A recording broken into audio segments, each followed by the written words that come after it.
I am going to be dreaming of these.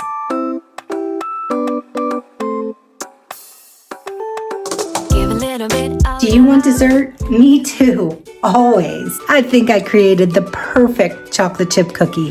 Hi, I'm Jodi Dennis, healthy confectioner, food photographer, and driven entrepreneur.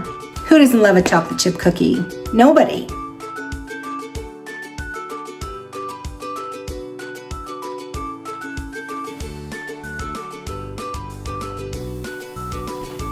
Okay, we're gonna start by creaming the butter and the sugar. And by butter, I mean vegan butter, and by sugar, I mean allulose and coconut sugar. Allulose is a sweetener that I just scream from the rooftops about how amazing it is. It's a sweetener that it's basically a rare sugar, but it does not spike your blood sugar. It's one of the most amazing gifts that we've gotten on the planet, in my opinion. Coconut sugar is extracted from the sap of the coconut tree and then dried and then crystallized into coconut sugar, which is kind of a lengthy process if you think about it. So the secret to the best chocolate chip cookie is brown sugar. So it's hard to find a more irresistible cookie than a chocolate chip cookie. Did you know that a chocolate chip cookie was invented, created, crafted in 1939 by Ruth Wakefield?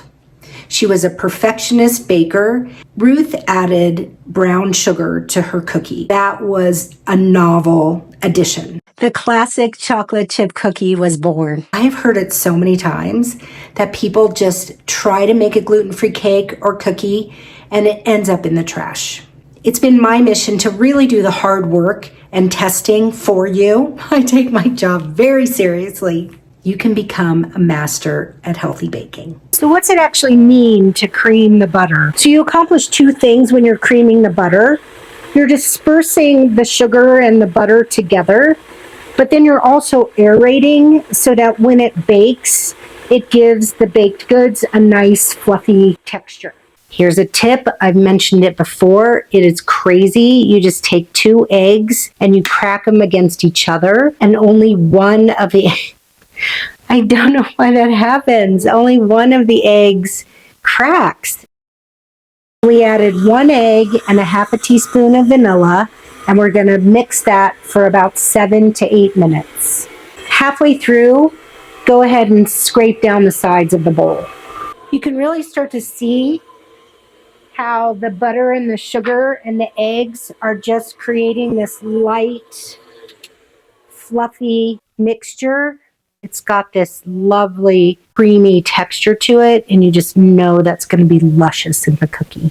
Now in a separate bowl, you're going to whisk together almond flour, coconut flour, gluten-free flour, salt, baking powder, and baking soda, and give that a good whisk to blend it all together. Make sure you use a gluten-free flour that's a 1-to-1 ratio, or if you're making your own gluten-free flour, just make sure it has xanthan gum in there. Xanthan gum mimics the effects of gluten in a bake by binding together the ingredients and providing the moisture and the structure that it needs.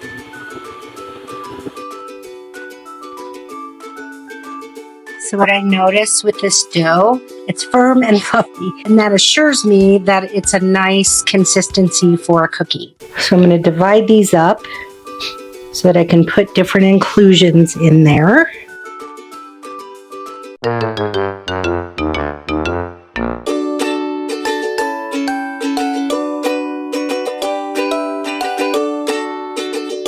I've decided that a tablespoon cookie scoop is the perfect size for these cookies.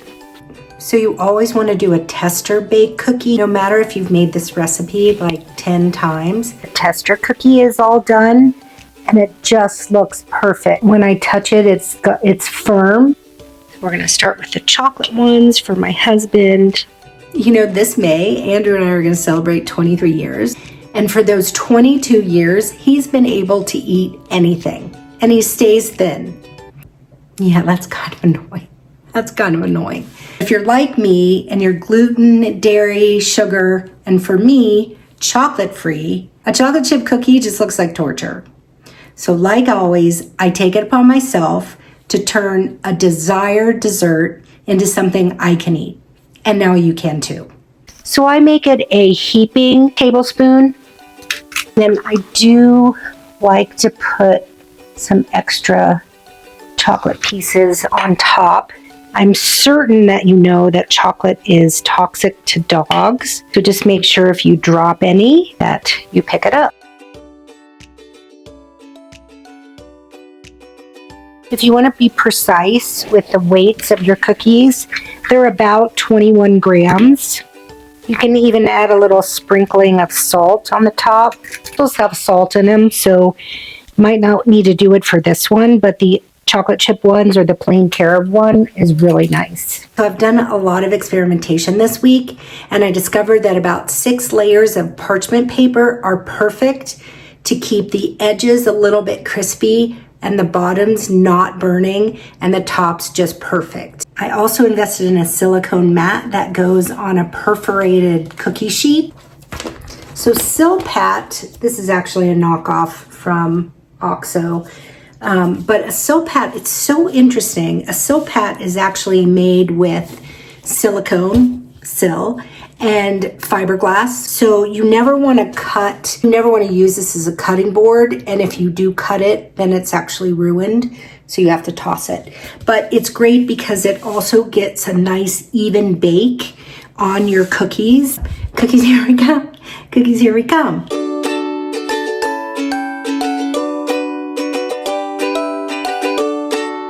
These are so good. So wow, the tester cookie with the pretzels and the walnuts and carob chips, they're so good. I know we're just talking about a chocolate chip cookie here, but it's big business.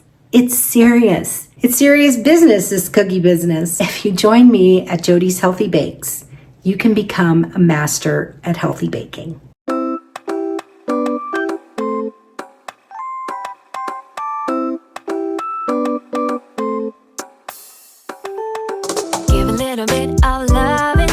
Just a little bit, the real thing. You're the good treasure, my missing piece. Good as gold, yeah, that's guaranteed. Give a little bit of love.